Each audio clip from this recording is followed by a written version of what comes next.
इन्द्रं वर्धन्तु अप्सुरः कृणवन्तो विश्वमार्यम् अपगरन्तो रावणा।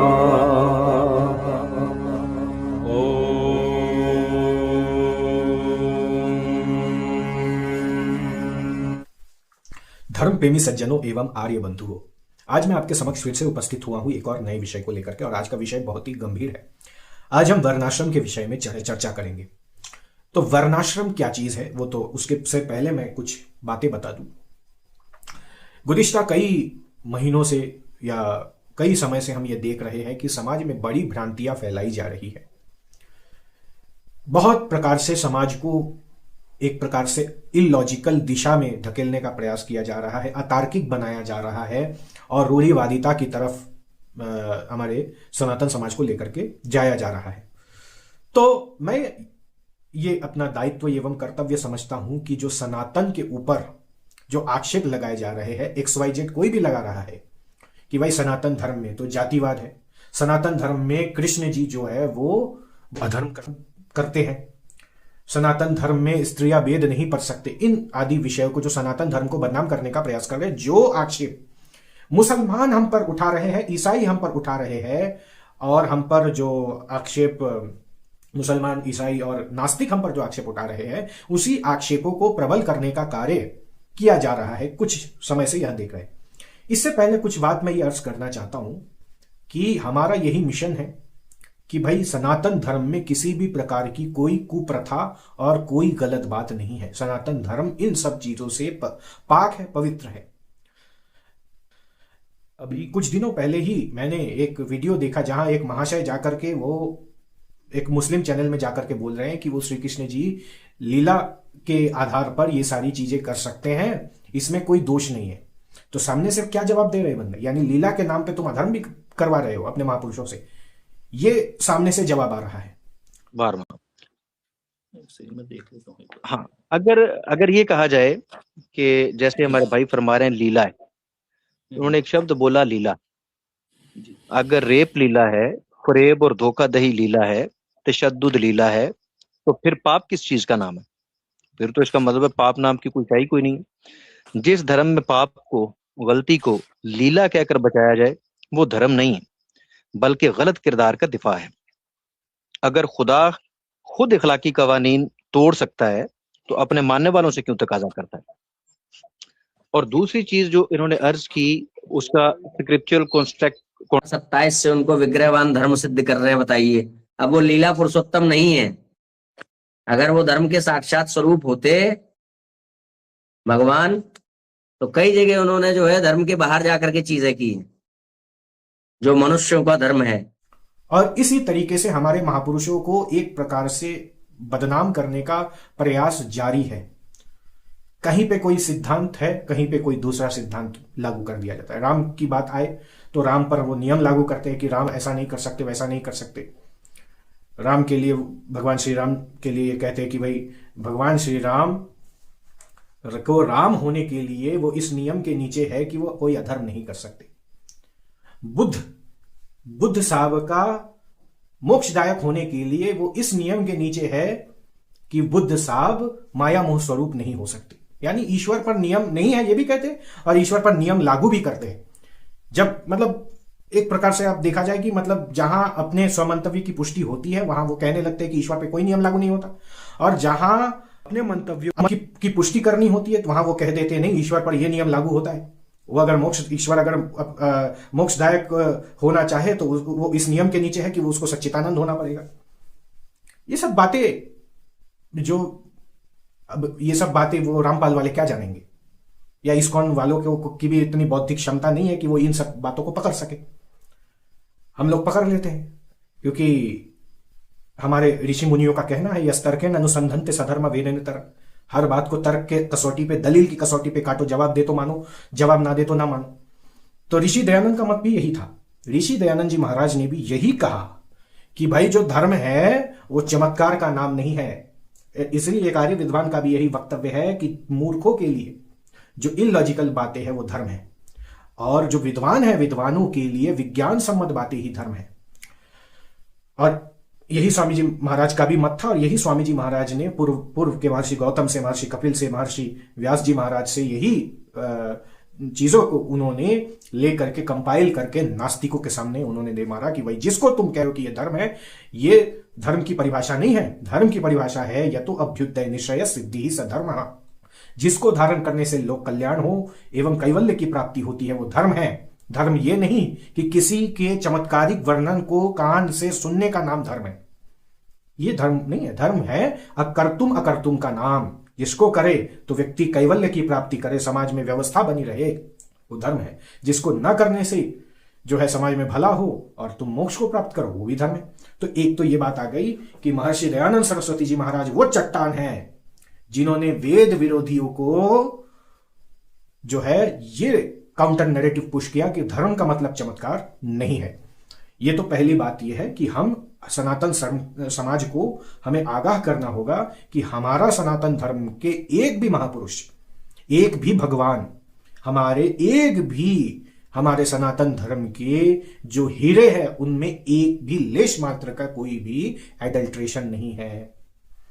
ना दिव्य दृष्टि से देखे, ना XYZ किसी कोई दृष्टिकोण बदले, ना कृष्ण ने अपने जीवन में कोई गलत कार्य किया, ना भगवान श्री राम ने किया, ना भगवान शिव जी ने किया, या ना ब्रह्मा जी ने कोई गलत काम किया। तो एक बात है, तो ये हमें बताना है कि हम इन बातों को भी अभी हम लोगों के सामने उजागर करना चाहेंगे। यद्यपि हम चाहते थे कि इन विषयों पर बहुत ज्यादा हम रोशनी ना डालें, लेकिन समाज दिग्भ्रमित हो रही है क्योंकि वो समझ रही है कि जो आर्य समाज आदि के पास तर्क ही नहीं है।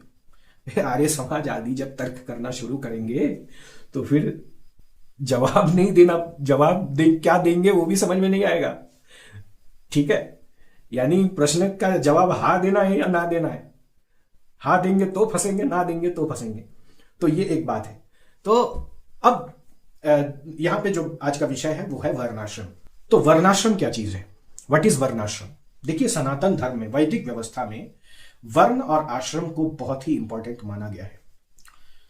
मैं हिंदू की बात तो नहीं करूंगा कि हिंदू कौन हो सकता है या नहीं, लेकिन इतना मैं कह सकता हूं कि सनातन धर्मी जो अपने आप को वैदिक कहते हैं, जो अपने आप को श्री राम का अनुयायी कहते हैं, भगवान श्री कृष्ण जी का अनुयायी कहते हैं, वो अगर वर्णाश्रम को डिनाई करे तो वो व्यक्ति, सॉरी टू से दैट, वर्णाश्रम को डिनाई करने वाला व्यक्ति वो वेद अनुयायी नहीं हो सकते। ये शास्त्रों का स्पष्ट मत मैं आपको बता रहा हूं बिना लाग लपेट के। जो व्यक्ति वर्णाश्रम को नहीं मानता वो वैदिक अपने आप को नहीं कहला सकता। तो वर्णाश्रम क्या चीज है? तो वर्णाश्रम कहते हैं वर्ण और आश्रम व्यवस्था। एक इंसान अपने जीवन में क्या उसके कर्तव्य है, क्या उस कर्तुम और अकर्तुम है, वो उसका वर्ण और उसका आश्रम तय करता है। वर्ण क्या है आप लोग जानते ही हैं। वर्ण व्यवस्था है जिसमें 4 वर्ण होते हैं, ब्राह्मण, क्षत्रिय, वैश्य एवं शूद्र। इस पे मेरे को बहुत ज्यादा वो करने की आवश्यकता नहीं। अब आश्रम व्यवस्था में आ जाते हैं। आश्रम व्यवस्था 4 होती है, उसमें भी 4 है विभाग। एक है ब्रह्मचर्य, एक है जो है गृहस्थ, एक है वानप्रस्थ और एक है संन्यास। ये आप जानते हैं। तो इंसान को क्या क्या करना चाहिए, वो उसका वर्ण और उसका जो आश्रम है उसी के आधार पर मनुष्य का जो कर्तव्य है वो तय होता है। अच्छा, ये है क्योंकि समाज में हर व्यक्ति हर प्रकार के कार्य नहीं कर सकता। जैसे मैं मैकेनिकल इंजीनियर हूं, तो मैं मैकेनिकल इंजीनियर हूं तो मैं सिविल इंजीनियरिंग का नहीं कर सकता या MBBS वाला काम नहीं कर सकता। सबका स्पेशलाइजेशन बटा हुआ है। तो वर्ण और आश्रम का भी यही तर्क समझना चाहिए कि भाई हर व्यक्ति जो है हर प्रकार के कार्य नहीं कर सकता। कोई व्यक्ति अगर यज्ञ करा रहा है, वेद पठन पाठन करा रहा है, तो उसका मुख्य कर्म युद्ध नहीं होगा। कोई युद्ध कर रहा है तो उसका मुख्य कर्म जो है वो वेद पढ़ाना नहीं होगा। यद्यपि पढ़ा सकते हैं लेकिन उसका मुख्य मेन ऑक्यूपेशन नहीं होगा। जैसे हम लोग भी, मैं अपनी बात करूं तो मैं मैकेनिकल इंजीनियर भी हूं और मैं जो है वर्चुअल रियलिटी आदि या धर्मशास्त्रों के विषय पर भी बात कर सकता हूं, लेकिन मैं नौकरी एक बार में एक ही कर सकता हूं। अगर मैं धर्मशास्त्रों का नौकरी करूंगा तो मैं इस करंट सिनेरियो में अगर मैं धर्मशास्त्रों के शोध पर अगर मैं नौकरी ले लेता हूं, कहीं से मैं CTC लेकर के अपना जॉब में मैं जाता हूं, तो मैं दूसरे जॉब को ग्रहण नहीं कर सकता, क्योंकि मैं समय नहीं दे पाऊंगा अपने कंपनी को। अगर मैं मैकेनिकल इंजीनियरिंग का काम करूं तो मैं शास्त्रों पर रिसर्च करने पर जो है समय नहीं दे सकता। तो ये मेरा मुख्य कर्म है। तो अब यहां पे यही है कि वर्ण तय करता है कि आपका मुख्य कर्म क्या है। अच्छा, तो इसी प्रसंग में एक प्रश्न ये किया जाता है। अभी मैं एक 3-4 दिन पहले ही मुझे हमारे टीम के लोगों ने एक वीडियो भेजा, जहां एक भाई, मतलब एक जो आचार्य जी है, वो ये कहने लगे कि भाई अगर वर्ण जो है कर्म के आधार पर होता है तो अर्जुन बोल देते भगवान श्री कृष्ण जी को कि मैं जो है 2 मिनट पहले मैं ब्राह्मण बन चुका हूं। ये तर्क आप जानते कहां से आया है, वो आज का विषय नहीं है, लेकिन एक आचार्य जी का भी मैंने यही वक्तव्य देखा। वो ये कह रहे हैं कि भाई अगर अर्जुन कह देते कि मैं पहले ब्राह्मण बन गया हूं, तो श्री कृष्ण जी उनको कैसे कायल करते युद्ध करने के लिए, उनको कैसे मजबूर करते कि तुम युद्ध करो, तुम क्षत्रिय हो, तुम युद्ध करो। तो इसका मतलब यह है, मानना पड़ेगा कि जो है वर्ण जो है वो जन्म से ही होता है। तो यदि कर्म से वर्ण का परिवर्तन होता, कर्म से जाति का परिवर्तन होता, तो तब तो कोई समस्या ही नहीं थी। क्या भगवान श्री कृष्ण ने अर्जुन के इस वक्तव्य की प्रशंसा नहीं करनी चाहिए थी? भगवान कृष्ण को तो प्रशंसा करनी चाहिए थी अर्जुन की, कि वह अर्जुन तू कितना बड़ा त्यागी है, तू सब कुछ छोड़ करके ब्राह्मण बन जाना चाहता है, जा तू हो जा साधु, भिक्षा मांग के जीवन जी ले, बन जा ब्राह्मण। जब भगवान श्री कृष्ण कहेंगे हे अर्जुन तू क्षत्रिय है, जा रक्षा करना तेरा धर्म है, सोई श्री कृष्ण भगवान वो अर्जुन कहेंगे श्री कृष्ण से, मैंने अभी अभी कर्मणा वर्ण व्यवस्था के अनुसार अपना जो है वर्ण बदल लिया है, और अभी अभी मैंने पंडिताई करने की सोची है, मैं जा रहा हूँ कथा वाचने, मैं तो यहाँ से चला, अब आप संभालो। और वो रथ से उतर के चला जाएगा, और पीछे श्री कृष्ण भगवान का, भाई अर्जुन सुन भाई, अरे सुन ले भाई, जन्म से होता है वर्ण से नहीं होता, मया सिस्टम मया, मैंने बनाया है, अरे सुन, नहीं कर्मणा, मैं आर्य समाजी हो गया हूँ, मैं इस्कॉन वाला हो गया हूँ, कर्मणा, मैं तो कर्मणा मानता हूँ भाई। वाह, ये कैसा धर्म है? धर्म का अर्थ होता है मर्यादा, रामो विग्रहवान धर्म, जिसको व्यक्ति लांघ ना पाए। ये कैसा धर्म है जो व्यक्ति की इच्छा के अनुसार वो चेंज कर ले रहा है कि अब मेरा धर्म दूसरा है, उसके 5 मिनट बाद मेरा धर्म दूसरा होगा। आपके अनुसार जब भगवान श्री कृष्ण ने अर्जुन से कहा था कि हे अर्जुन तू क्षत्रिय है, तेरा छात्र धर्म है, तेरा धर्म है रक्षा करना, जा युद्ध कर और धर्म की रक्षा कर, तो अर्जुन कहता महाराज मैंने अभी अभी निर्णय ले लिया पंडिताई करने का, कथा वाचने का, थोड़ी सी कथा मैं वाच दे रहा हूँ, ब्राह्मण बन जा रहा हूँ, मैं जा रहा हूँ, थोड़ी सी कथा वाच के रथ से उतर के वो चला जाता। तो ये सुन करके मैं, और ये सब अकाट्य तर्क के रूप में प्रस्तुत हो रहे हैं, तो खैर ठीक है, लेकिन मैं इसमें बहुत ही शालीन भाषा में मैं इन चीजों का आपको प्रत्युत्तर दूंगा। पहली बात तो एक बात यहां पे समझ में आ गई कि जो ये बात कर रहे हैं वो श्री कृष्ण जी को बाधित मानते हैं।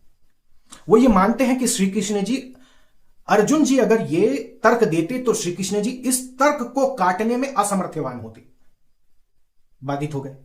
अगर भगवान सब कुछ कर सकते हैं तो भगवान अर्जुन के इस तर्क को काट नहीं सकते। जहां अर्जुन जी ये कह रहे हैं कि भाई अगर वो ऐसा कहते कि मैं 5 मिनट पहले ब्राह्मण बन गया हूं, तो श्री कृष्ण जी इस मामले में उनको युद्ध करने के लिए उनको प्रोत्साहित ही नहीं कर पाते। इसका मतलब श्री कृष्ण जी अर्जुन के, जो श्री कृष्ण जी बाधित है। कैसे बाधित है? कि श्री कृष्ण जी अर्जुन के इस तर्क को काटने में असमर्थवान है। आपके ही बात से यह पता चला। अगर श्री कृष्ण जी अबाध्य होते तो श्री कृष्ण जी इस तर्क को भी काट देते, लेकिन काट नहीं पा रहे, इसका मतलब बाधा आ रही है, सर्वशक्तिमान नहीं रहे, बाधित हो गए। पहली बात तो जिस श्री कृष्ण जी कर रहे हैं वो बाधित श्री कृष्ण जी है, पहले ये मान लीजिए, क्योंकि वो अर्जुन के इस तर्क को काटने में असमर्थवान है कि मैं 5 मिनट पहले ब्राह्मण बन चुका हूं और मैं युद्ध नहीं लड़ूंगा। यह होता है तर्क, पहली बात। दूसरी बात यहां पे यह है कि चलो मान लेते हैं, क्योंकि हमारे श्री कृष्ण जी तो वो परम पराक्रमी है और उनमें 100 मनुष्यों का बल है। तो हमारे श्री कृष्ण जी महाराज ये कहते, अर्जुन जी आप ये समझिए कि भाई अगर आप 5 मिनट पहले ब्राह्मण बन चुके हैं तो भी आपको युद्ध करना पड़ेगा। बोलेंगे अर्जुन जी, बोलेंगे क्यों?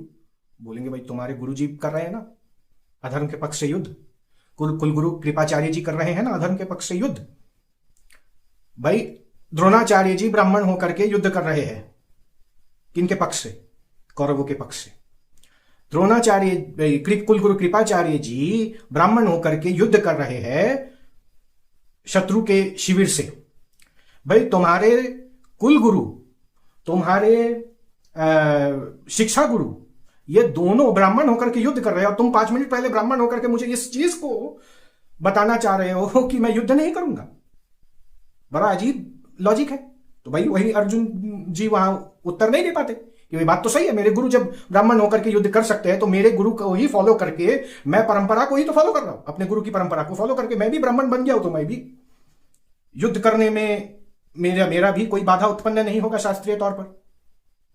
ये तर्क दे देते योगेश्वर महाराज। तो ये दूसरा जवाब मैंने दिया कि अगर अर्जुन जी ये तर्क दे भी देते तो श्री कृष्ण जी इतने लॉजिकल पर्सन थे, इतने सामर्थ्यवान थे कि इस तर्क को ऐसे चुटकी में उड़ाते हो। मैं उड़ा देता हूं तो मेरे भगवान श्री कृष्ण जी तो तर्क के का भंडार उनके अंदर है, वो क्यों नहीं काट पाएंगे? तो एक ये भी बात आ गई। क्यों? अब अगर अर्जुन बोलते नहीं नहीं नहीं मेरे गुरुजी तो गलत है, मैं सही हूं, तो फिर भी श्री कृष्ण जी कहते नहीं तुम सही नहीं हो। तुम अगर ब्राह्मण बन भी जाओगे फिर भी ब्राह्मणों के लिए कर्तव्य है कि वो युद्ध में वो भी अपने हथियार का प्रयोग कर सकते हैं, शस्त्रों का प्रयोग कर सकते हैं।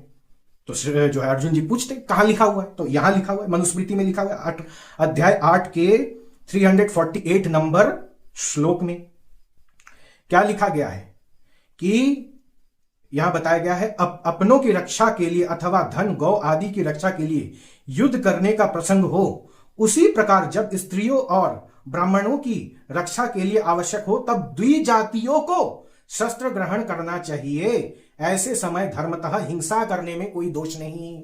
यानी अगर अधर्म की वृद्धि है तो द्विज वर्ण यानी वैश्य क्षत्रिय तो है ही, और जो ब्राह्मण है वो युद्ध कर सकते हैं।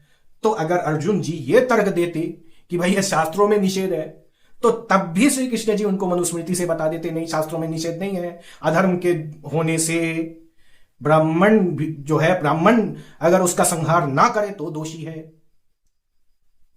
ये नियम कहां से लाया गया कि भाई ब्राह्मण जो है वो शस्त्र ही नहीं उठा सकते? अगर ब्राह्मण शस्त्र ही नहीं उठा सकते तो द्रोणाचार्य जी, कुलगुरु कृपाचार्य जी, उधर परशुराम जी महाराज, ये तो फिर अधर्मी थे, इसका मतलब मान लेना पड़ेगा 5 मिनट पहले ब्राह्मण वाले तर्क से। तो ये तीसरा जवाब मैंने दे दिया। अच्छा, इसमें एक और बात भी आती है। इसमें एक और ये बात आती है कि अगर अर्जुन जी ये कहते कि मैं 5 मिनट पहले ब्राह्मण बन चुका हूं, तो लॉजिकल पहला क्वेश्चन ही आएगा किस नियमावली के तहत बने हैं? शास्त्रों में नियमावली दी हुई है कि जो आचार्य है वो आचार्य ही, यानी जो वेदोक्त वेद मार्ग पे चलने वाला आचार्य ही अपने शिष्य को, अपने प्यूपिल को वो वर्ण दे सकते हैं। आपने अगर 5 मिनट पहले आप ब्राह्मण हो चुके हैं तो किस आधार पर हुए हैं? अच्छा, यह भी हो सकता है कि भाई अर्जुन ये कहते, अगर युद्ध से अगर उनको रोकना ही है अपने आप को ब्राह्मण सिद्ध करने के लिए, तो वो ये कहते ना कि मैं तो महर्षि कश्यप जी का पौत्र हूं, महर्षि कश्यप जी ब्राह्मण है तो मैं भी उनका पौत्र होने से ब्राह्मण हूं, मैं पांडु का शारीरिक पुत्र नहीं हूं, इसलिए मैं युद्ध नहीं लड़ूंगा। लो, ये तो तर्क रियल भी है, घटनाक्रम से मिलता भी है। 5 मिनट पहले ब्राह्मण का कोई प्रसंग नहीं मिलता, लेकिन महर्षि कश्यप के पौत्र है अर्जुन, ये बात तो सत्य है। महर्षि कश्यप ब्राह्मण, ये हमारे अर्जुन जी है क्षत्रिय, तो वो बोल देते भाई मैं तो ब्राह्मण कुल का हूं, तो चूंकि मैं ब्राह्मण कुल का हूं, मेरा जो कुल धर्म है वो कश्यप जी महाराज के तहत वेद पठन पाठन कराना है, युद्ध कराना मेरा धर्म नहीं है। बोलने को तो ये भी बोल सकते थे ना, लेकिन बोला तो जब बोला नहीं तो फिर दलील देने की बात नहीं है। दलील तो वो दी जाएगी जो सिद्ध हो, साध्य कोटि को प्रमाण बना करके आप पेश कर सकते। ऐसा बोला होता, वैसा बोला होता, बोला तो ये भी जा सकता था। 5 मिनट वाला सिस्टम महाभारत काल में था क्या? इसको सोचने वाला विषय। तो एक्चुअली बात यही है, आर्य समाजी उनके पास तर्क की कमी नहीं है। अच्छा, अब आगे आते हैं इस विषय पर। अब ये तो हमने एक ख्याली एक बात कही कि भाई अगर ऐसा कहती कि मैं 5 मिनट पहले ब्राह्मण बन गया, लेकिन कहां क्या था उन्होंने, इसको देख लेते हैं ना। अगर वो ऐसा कहते, कहा नहीं, जो कहा है वो मैं बता देता हूं। यह है भगवत गीता का पहले अध्याय में अर्जुन जी क्या कह रहे हैं। भगवत गीता के पहले अध्याय का 43 नंबर श्लोक। अरे गीता समझना है तो दयानंद जी महाराज के ही शिष्यों के पास आना पड़ेगा, तभी जाकर के इसके मर्म को समझा जा सकता है। इसलिए स्वामी दयानंद जी भी गीता का दर्श देते हैं। और सत्यार्थ प्रकाश का जो दूसरा प्रमाण यत्यद्यग्रो विषमिव वाला जो प्रमाण है वो भी स्वामी दयानंद ने दिया है। तो मैं जो बात कर रहा था वो है गीता का। तो भगवत गीता पहले अध्याय का 43 नंबर श्लोक, और यही बात निग्रहाचार्य जी भी बताते हैं। क्या निग्रहाचार्य जी कहते हैं, देखो गीता में लिखा हुआ है, क्या लिखा हुआ है पहले अध्याय का 43 नंबर श्लोक में लिखा है, अपने दुष्कर्मों से कुल परंपरा का विनाश करने वाले दुराचारियों के कारण समाज में अवांछित संतानों की वृद्धि होती है और विविध प्रकार के सामुदायिक और कुटुंब तथा पारिवारिक कल्याण की गतिविधियों का भी विनाश हो जाता है।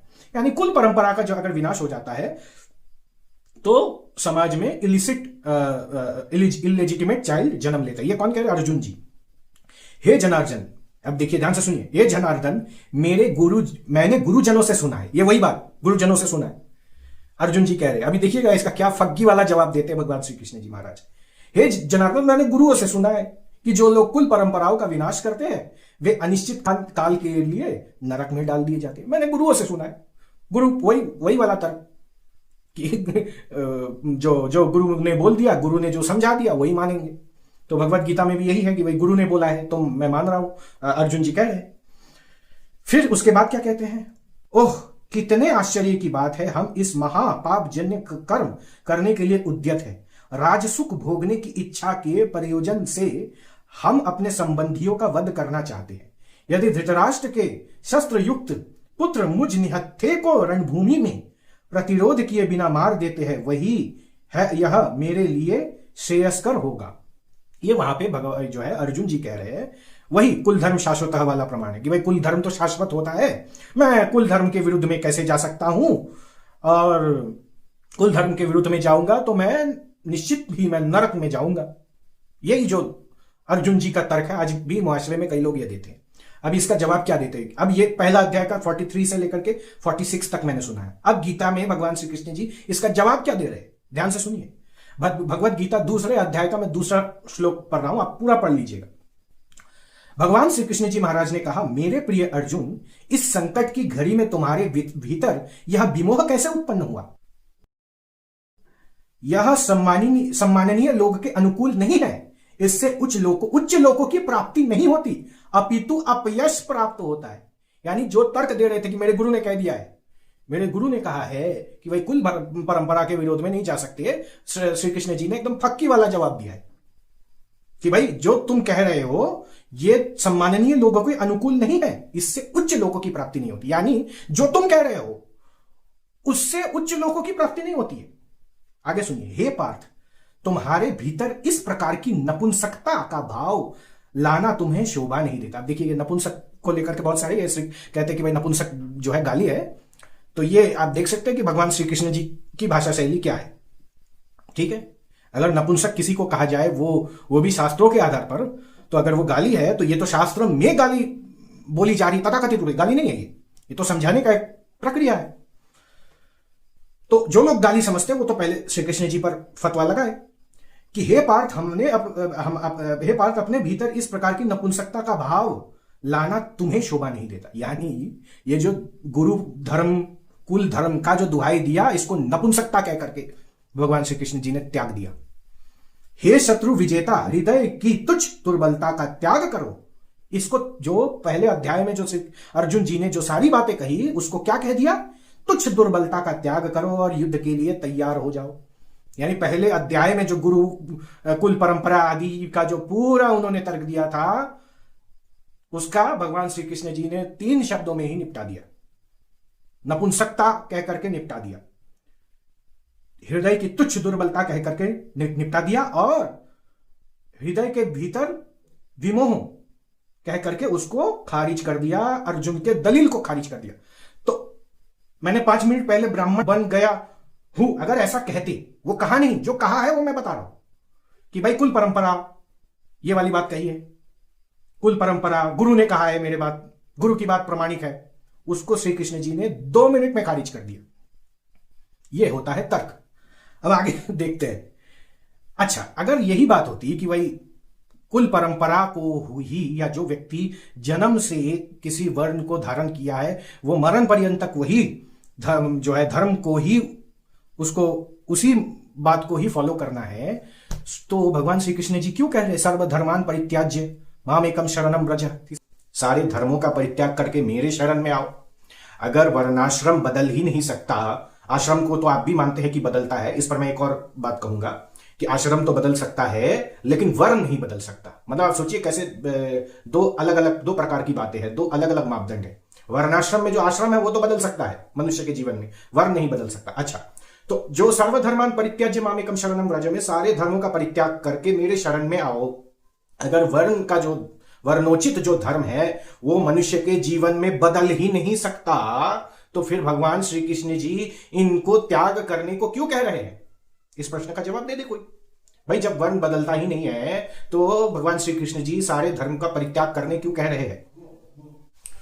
तो अगर हम ये कहें कि जो जन्म से हमें जो वर्ण प्राप्त है उसी वर्णोचित धर्म को हमको पालन करना चाहिए, ये कह करके, ये तर्क दे करके कि जाति धर्म और कुल धर्म शाश्वत है, जिसका तो श्री कृष्ण जी ने पहले ही खंडन किया है। अगर हम ये कहे कि भाई वर्ण जो है वो मनुष्य अपने जीवन में अपने पूर्व वर्ण को त्याग ही नहीं कर सकता, तो सवाल यही पैदा होता है कि भाई तो फिर भगवान श्री कृष्ण जी सर्वधर्मान परित्याज्य मामेकम शरणम व्रज कह करके दोषी एवं गलत बात करने वाले हुए कि नहीं हुए?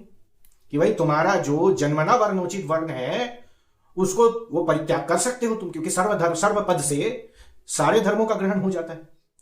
तो और आप लोगों के मत में तो ईश्वर कुछ भी कर सकते हैं। तो ये जो भगवान श्री कृष्ण जी ने जो ये बात कही कि सारे धर्मों का परित्याग करो, यानी अपने जन्मना वर्ण बात का भी अगर हम दुर्जनतोष न्याय से मान ले तो उसको भी तो परित्याग करना सिद्ध होता है। इसका जवाब दे कोई। एक तो ये बात आ जाती है। दूसरी बात यहां पे ये आती है कि जो ये लोग तर्क देते हैं, ये लोग ये तर्क देते हैं कि भाई अर्जुन कह रहे थे मैं वैरागी बनना चाहता हूं, मैं अपने सगे संबंधियों के साथ युद्ध नहीं करना चाहता, मैं वैरागी बनना चाहता हूं, मैं शस्त्रों को त्याग देना चाहता हूं। तो चूंकि वो शस्त्रों को त्याग देना चाहते थे इसलिए हम एज्यूम कर रहे हैं कि वो ये कहना चाहते हैं कि मैं ब्राह्मण धर्म को पालन करना चाहता हूं। भैया आपका एजम्पशन तो धर्म नहीं होगा ना। क्या क्षत्रिय संन्यास नहीं ले सकते?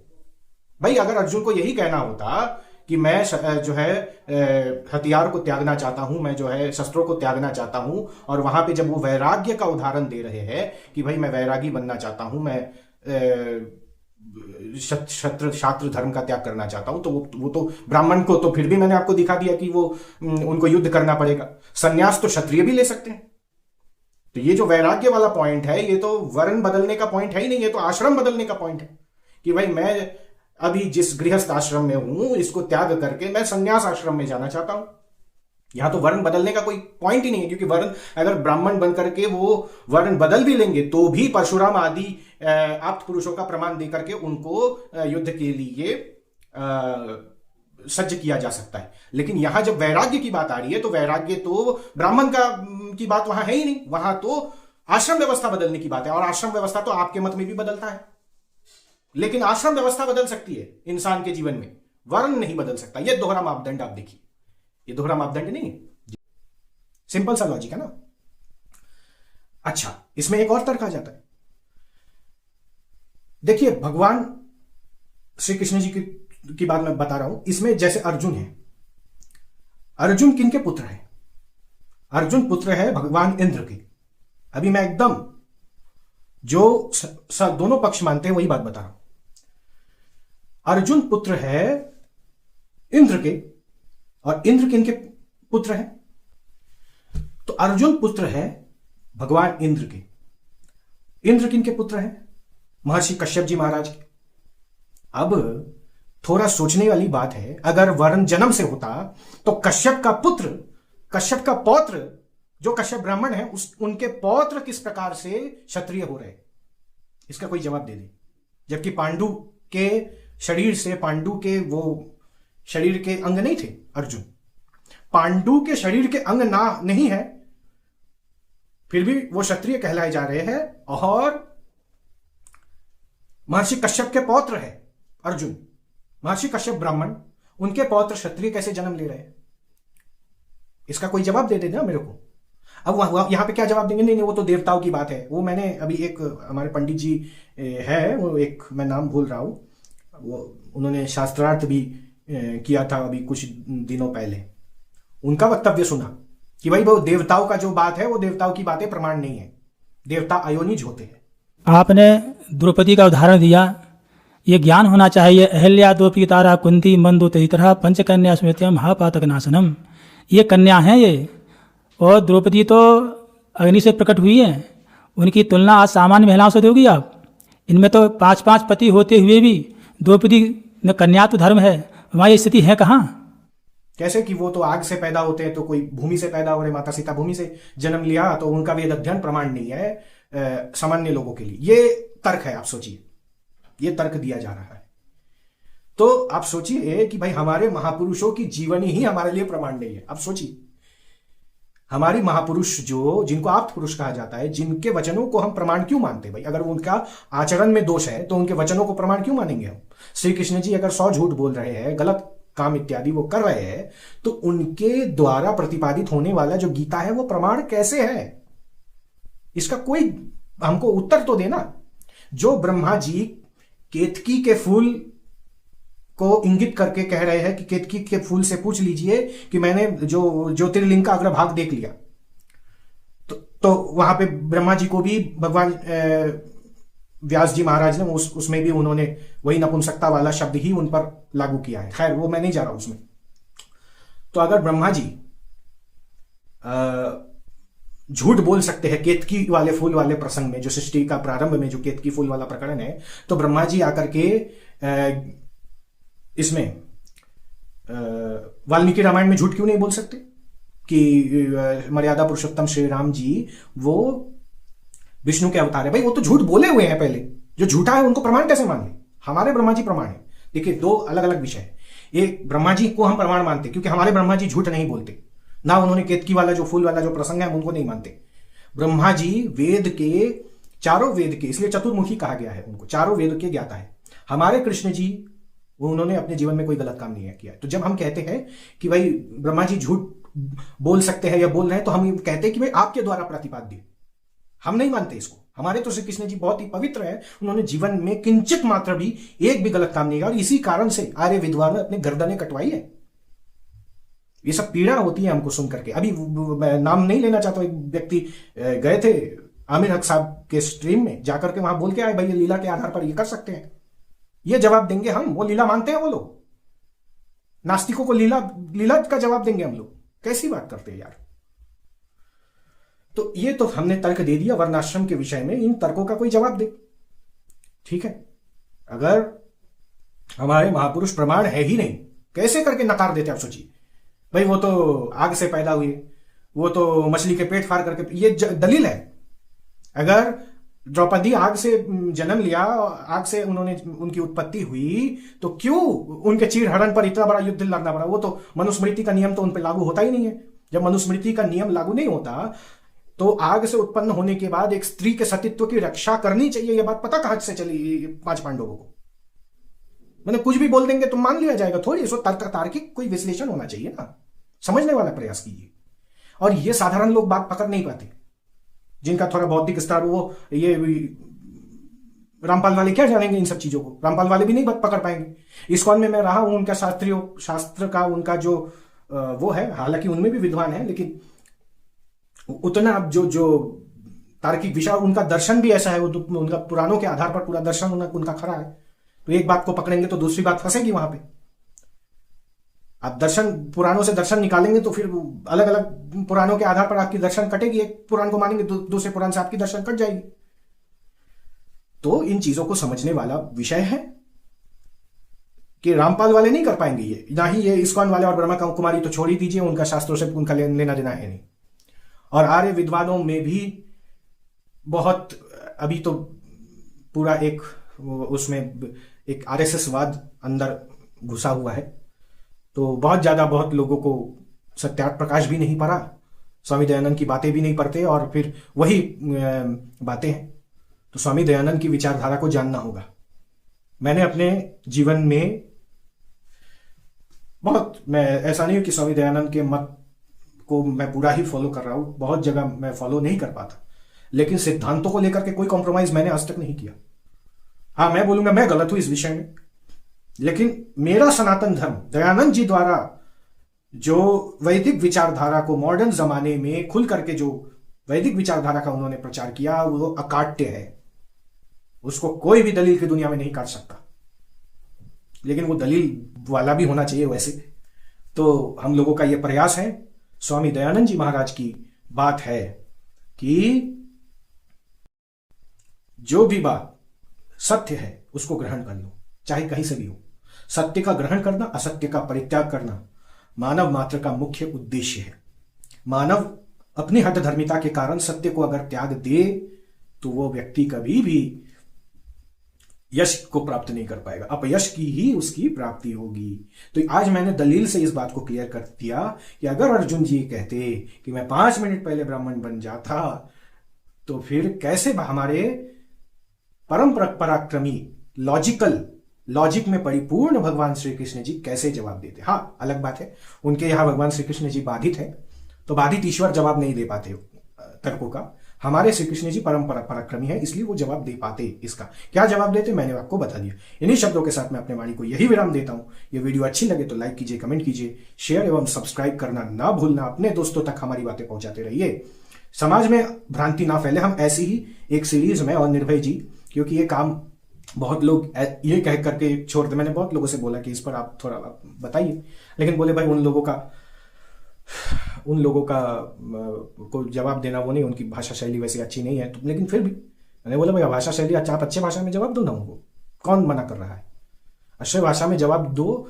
क्योंकि लोगों में ऐसा एक फिजा बनाने का प्रयास किया जा रहा है कि भाई इनके पास जवाब है नहीं, जबकि आर्य समाज जब जवाब देने में लगता है तो भाई बड़े बड़े जो लोग हैं वो सामने निरुत्तर हो जाते।